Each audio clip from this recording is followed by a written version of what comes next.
अस्सलाम वालेकुम स्टूडेंट्स। आज हम पार्ट 2 करने के लिए जा रहे हैं रेक्टिलिनियर मोशन चैप्टर 8।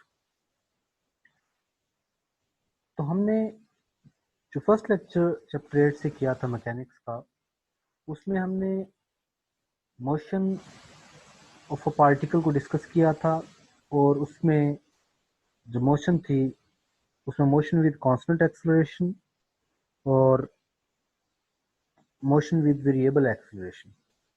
तो मोशन विद वेरिएबल एक्सेलरेशन में हमने फर्दर 3 टाइप्स की थी कि एक्सेलरेशन में डिपेंड अपॉन टाइम, एक्सेलरेशन में depend upon speed and acceleration में डिपेंड अपॉन डिस्टेंस। एक्स पे डिपेंड कर सकता है। उससे रिलेटेड हमने एग्जांपल्स को किया। आज हम ग्राफिकल मेथड्स के बारे में डिस्कस करने के लिए जा रहे हैं। तो ग्राफिकल मेथड्स में सबसे पहले हमारे पास ये उसकी मोशन को डिस्क्राइब करने का जनरल प्रोसीजर है कि हमारे पास किसी भी कर्व पे किसी पॉइंट की जो पोजीशन होती है पी एक्स वाई, उसकी पोजीशन को डिस्क्राइब करने के लिए जो कोऑर्डिनेट्स होते हैं एक्स वाई, वो बेसिकली एक्स और वाई डायमेंशन को रिप्रेजेंट कर रहे होते हैं। और उनके साथ जो टेंजेंट है वो जो एंगल बना रहा होता है थीटा, तो उसे आप लोग जो स्लोप ऑफ टेंजेंट है उसको टेन थीटा से भी रिप्रेजेंट करते हैं, जो कि वाई ओवर एक्स के इक्वल होता है। ओके जी, ये यहाँ पर डिस्क्राइब किया गया है सबसे पहले, क्योंकि ये जस्ट उसकी जनरल रिप्रेजेंटेशन है। हमारा जो काम है वो कहाँ से स्टार्ट होगा, यहाँ से, कि स्पेस टाइम कर्व। तो लेट्स सपोज हमारे पास एक्स टी ग्राफ है। आप एक्स एक्सिस पर हमने टाइम लिया हुआ है, वाई एक्सिस पर एक्स है। तो हमारे पास x is equal to F of T. X is function of time है, टाइम इंडिपेंडेंट वेरिएबल है, इस वजह से मैंने एक्स एक्सिस पे लिया है। एक्स और टी का जब भी ग्राफ बनेगा तो टाइम इंडिपेंडेंट वेरिएबल होगा।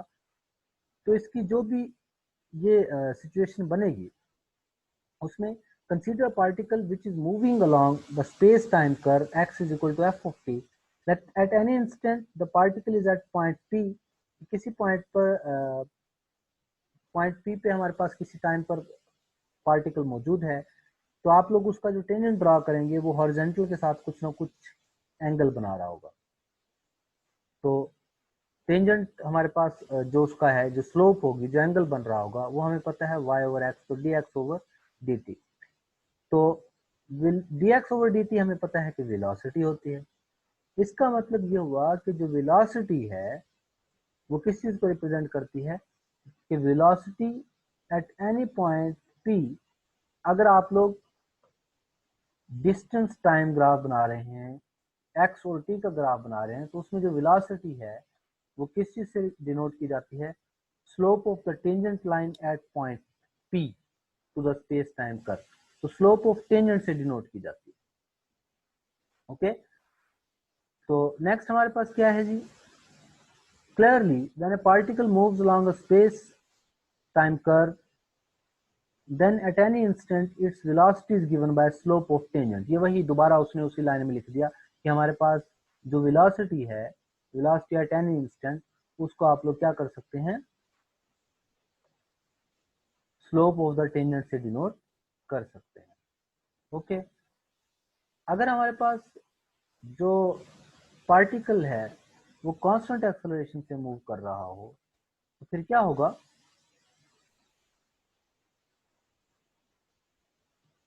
फिर हम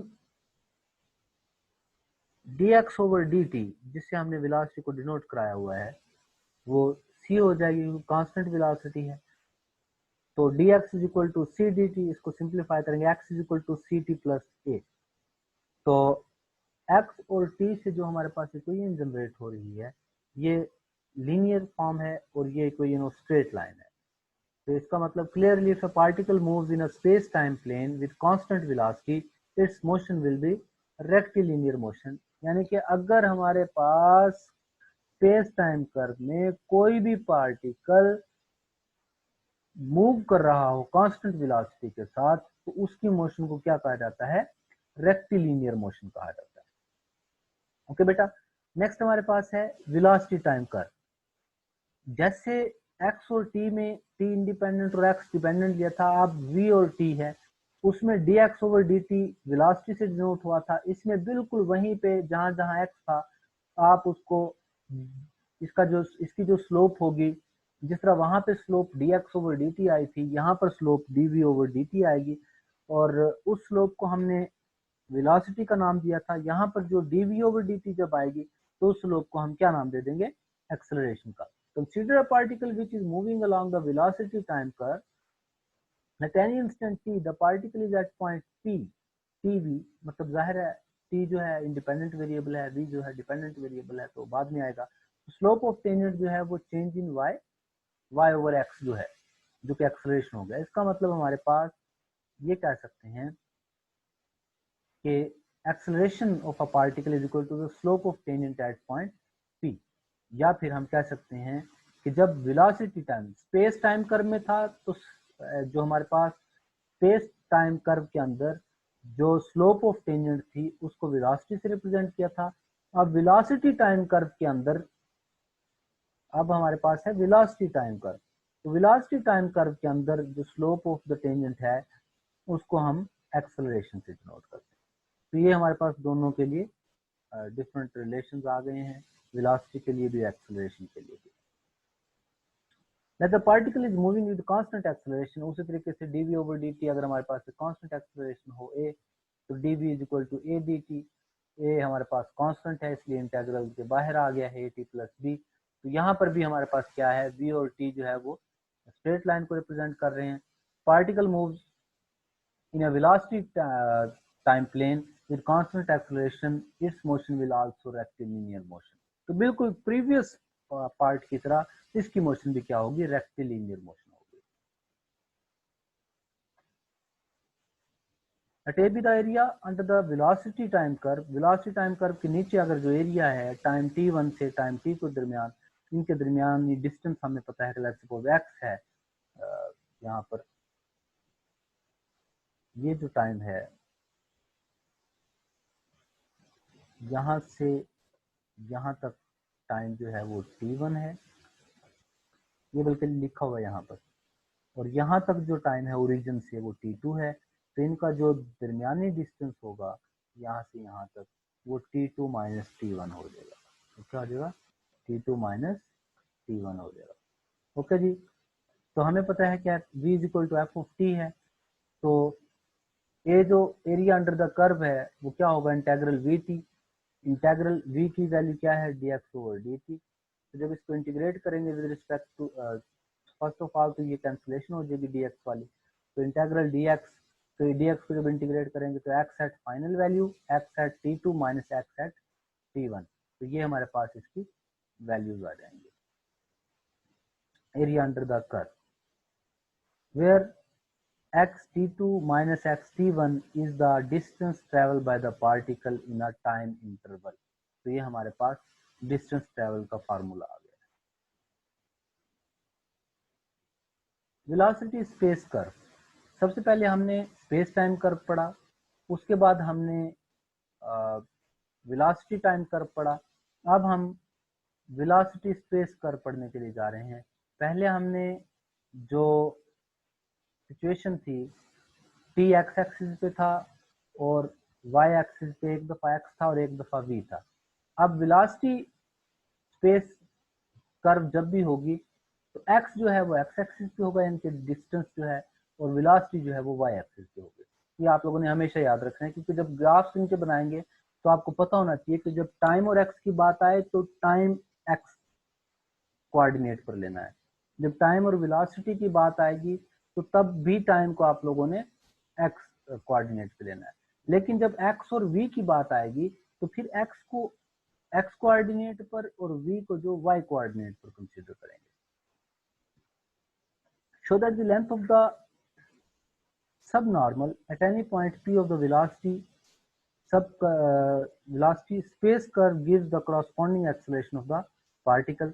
कि हमने बताना है कि जो लेंथ ऑफ द सबनॉर्मल है ये हमारे पास length of the subnormal to the velocity velocity space curve, ये हमारे पास क्या देती है, एक्सेलरेशन को रिप्रेजेंट कर रही होती है। ओके जी, ये हमारे पास वेलोसिटी स्पेस कर्व है जिसमें v is equal to F of X है। यहाँ पर इंडिपेंडेंट वेरिएबल आता है एक्स की जगह पे और वी की जगह पे डिपेंडेंट वेरिएबल आता है। तो ये हमारे पास एक्स के साथ ये जो लाइन आप लोगों को नजर आ रही होगी, ये जो लाइन आप लोगों को नजर आ रही है, ये हमारे पास टेंजेंट लाइन है, ओके, जो कि एंगल बना रही है हमारे पास थीटा। ये एंगल लेट्स सपोज थीटा बन रहा है, ओके। तो अगर ये एंगल थीटा बना रही है तो इसके यहाँ से परपेंडिकुलर ड्रा कर लिया। अब ये तो परपेंडिकुलर ड्रा किया, 90 का एंगल आ गया है। अब ये एंगल थीटा है, ये 90 है, ओवरऑल 180 होता है, इसका मतलब ये वाला 90 माइनस थीटा हो जाएगा। फिर सब नॉर्मल, बेसिकली सब नॉर्मल बनेगा, टेंजेंट के परपेंडिकुलर डायरेक्शन में जो लाइन लगाते हैं वो नॉर्मल डायरेक्शन होती है, तो उसकी अपोजिट इसकी बैक जो ये लाइन है आप लोगों के पास, ये हमारे पास सब नॉर्मल से डिनोट की है उसने यहाँ पर, ओके जी।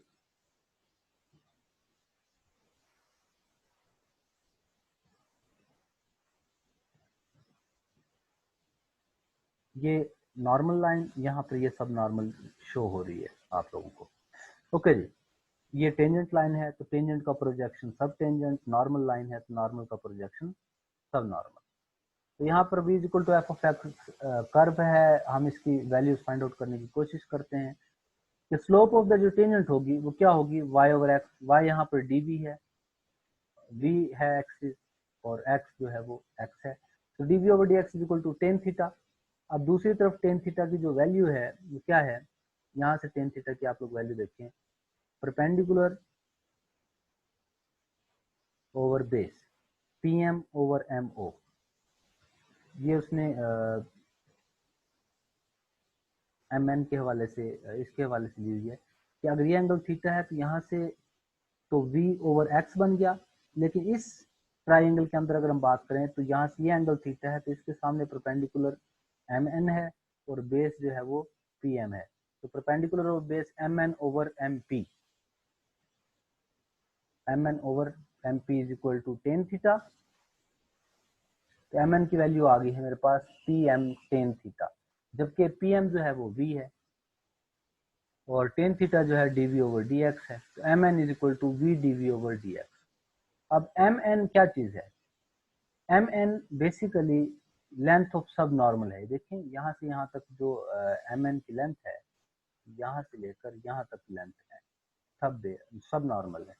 तो mn is equal to v dv over dx है, और हमने v dv ओवर dx जो प्रीवियस आर्टिकल आप लोगों ने किया था उसमें v dv ओवर dx को हमने एक स्पेसिफिक नेम दिया था कि ये बेसिकली एक्सेलरेशन का ही क्या होता है, फार्मूला होता है। इसका मतलब ये हो गया कि ये जो लेंथ ऑफ सब नॉर्मल है mn, ये इक्वल टू एक्सेलरेशन ही है, तो यही हमने यहाँ पर प्रूव करना था, ओके बेटा जी।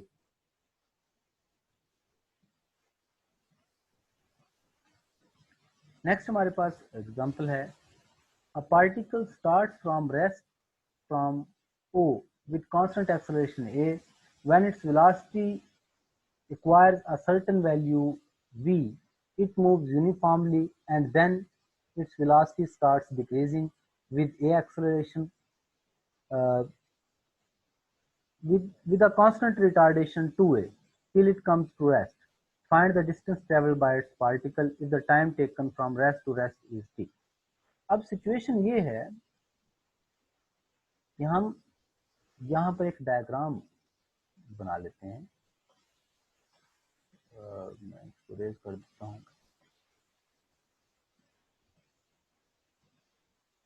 ऐसी डायग्राम, ये मेरे पास वाई एक्सिस ड्रा कर लेता हूँ, ये मेरे पास एक्स एक्सिस है, ओके जी।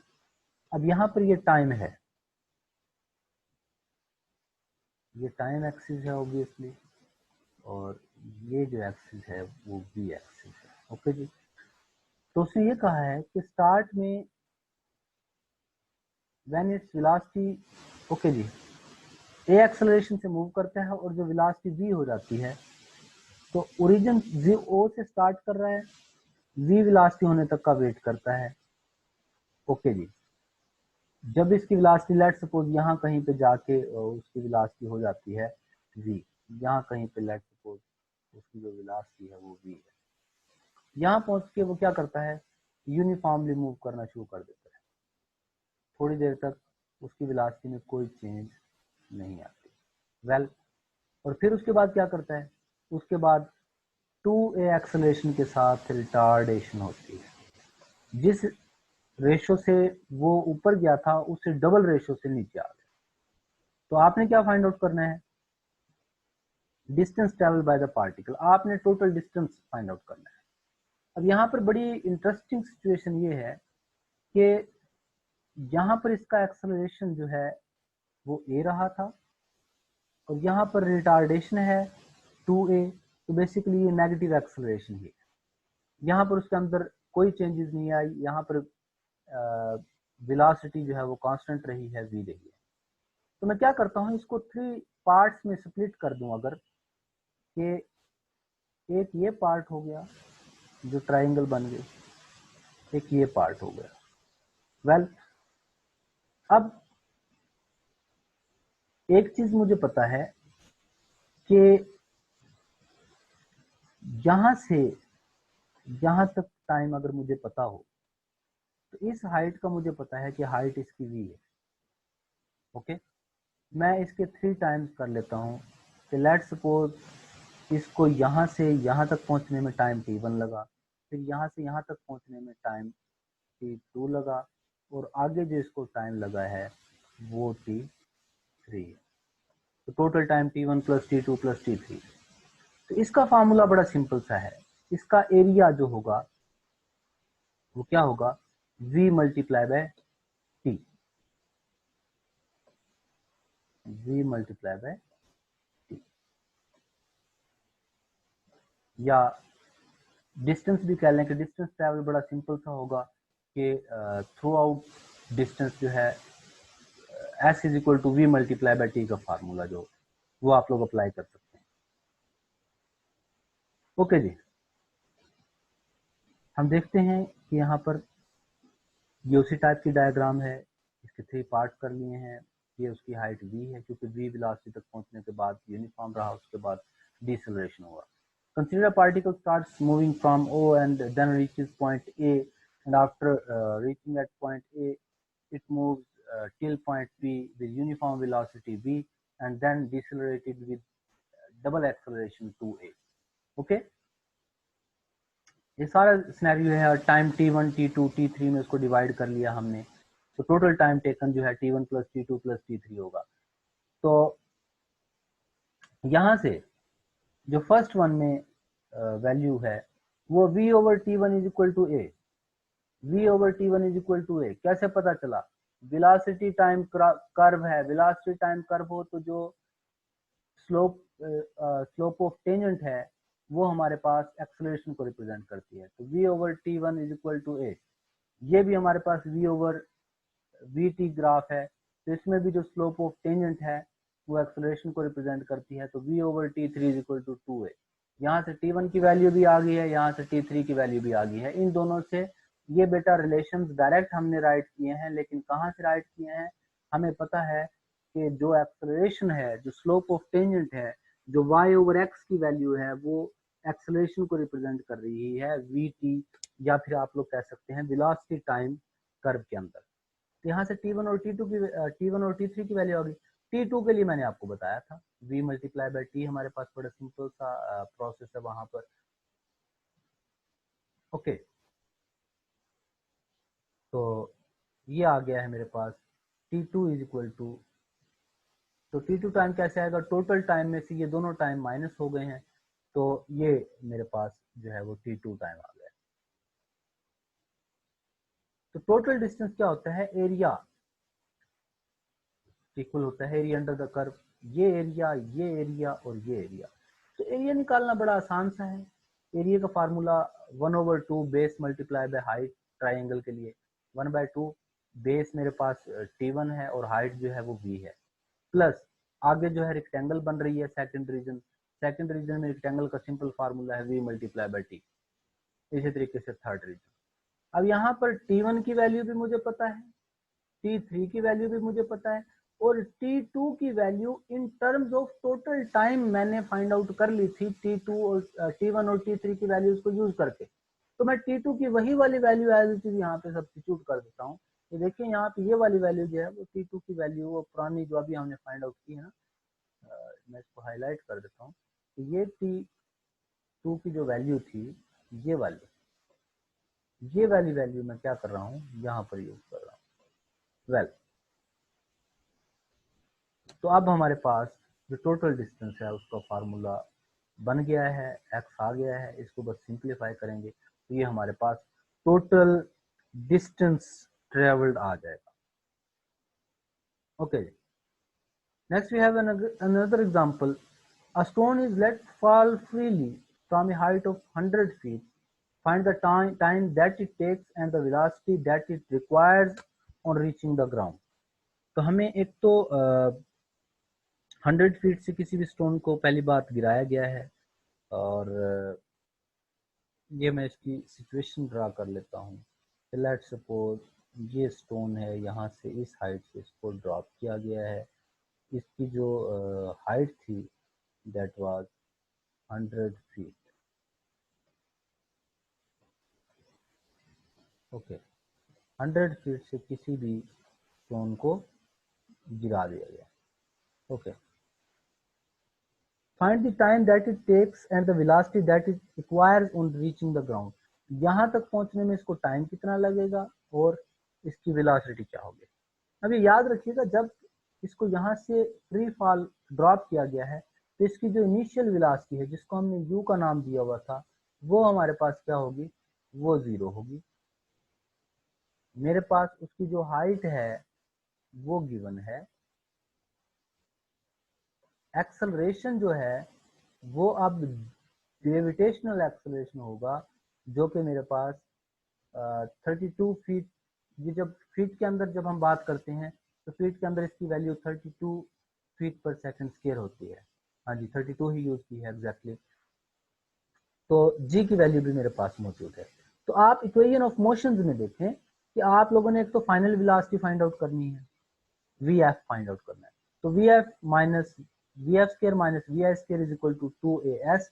ए की जगह पे जी वैल्यू यूज होनी है, एस जो है वो हाइट है आप लोगों की, और वी आई आपको दिया हुआ है, तो वी एफ की वैल्यू डायरेक्ट आ जाएगी। आप लोगों ने सिर्फ क्या करना है, v की वैल्यू फाइंड आउट करनी है। u आप लोगों को गिवन है, that is 0 initial velocity, 2 into g जो है ग्रेविटेशनल एक्सेलरेशन। ये जो आप लोग 10 वैल्यू पढ़ते रहे इसकी कि 10 मीटर पर सेकंड स्क्वायर, वो इसकी मीटर पर सेकंड स्क्वायर की फॉर्म में है। उसको जब फीट पर सेकंड स्क्वायर में कन्वर्ट करेंगे तो तब आप लोगों के पास ये वैल्यू 32 आ जाती है। Okay, x is equal to 100 feet है, वो हमने यूज कर लिया है। Okay, v is equal to, अब जाहिर है तमाम यूनिट फिर फीट पर सेकंड में आएंगी, तो 100 फीट पर सेकंड। और दूसरी उसने क्या चीज पूछी थी कि हमारे पास एक तो वेलोसिटी क्या होगी जब ये ग्राउंड को रीच करेगा, दूसरा टाइम कितना लगेगा इसको ग्राउंड तक पहुंचने में। तो टाइम फाइंड आउट करना है। तो वी एफ अब मुझे पता चल गया है, वी आई मुझे पता है, जी पता है, तो अब first equation of motion apply करेंगे। वी एफ की जो वैल्यू आप लोगों ने फाइंड आउट की है 80, वी आई पता है आप लोगों को, और जी पता है। उन दोनों की वैल्यू सब्स्टिट्यूट करते हुए टी की वैल्यू फाइंड आउट कर लेंगे। तो टी का जो भी आंसर आएगा वो टाइम होगा जो टाइम उसको ग्राउंड तक पहुंचने में लगेगा।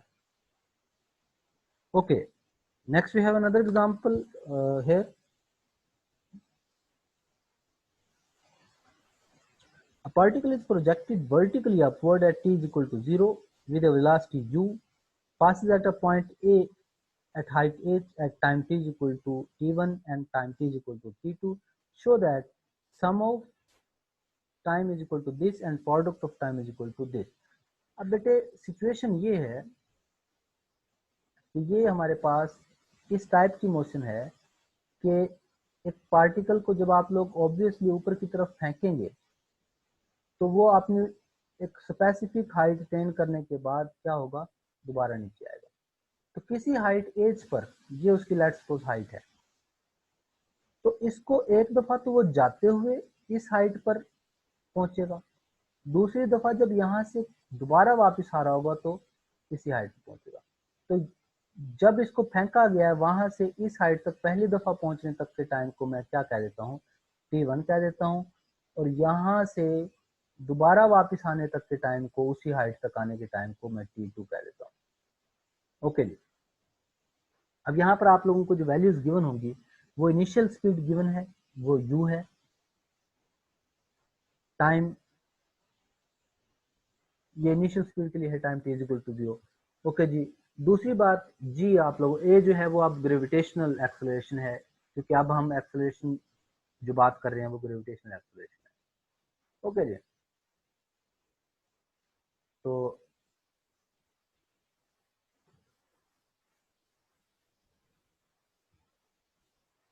Consider particle which is projected vertically at t is equal to 0 with velocity u।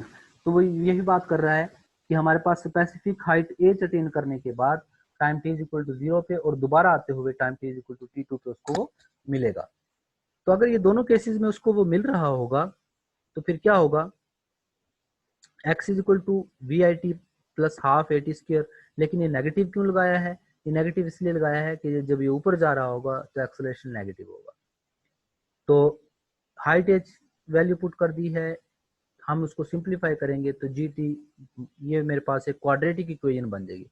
Quadratic equation को सिंपली आप लोग क्या करेंगे, a x square plus b x plus c is equal to 0। Quadratic equation ये कहती है कि किसी भी इक्वेशन में, क्वाड्रेटिक इक्वेशन के अंदर जो सम ऑफ रूट्स है वो माइनस बी ओवर ए होता है और जो प्रोडक्ट ऑफ रूट है वो सी।